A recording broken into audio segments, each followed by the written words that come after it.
Mariin namang itinanggi ng Administrasyong Marcos na nais nitong burahin sa kasaysayan ang EDSA Revolution.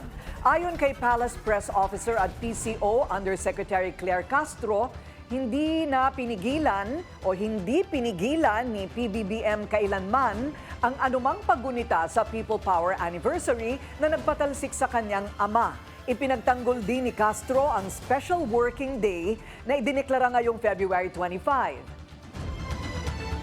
What's the purpose of a special working day? It's to encourage people to join any event kung kanilang kailangang i-commemorate ang isang affair. If there is the intention to erase the memories of EDSA People Power, ibang klaseng pamamaraan ang gagawin. Since the time po na siya ay naging Pangulo, wala po tayong nadinig na anumang pagpapahinto ng anumang events, any activities na maaaring mag-commemorate ng nasabing event. Dagdag ni Castro, malaya rin ang mga educational institutions na magsuspinde ng klase ngayong araw.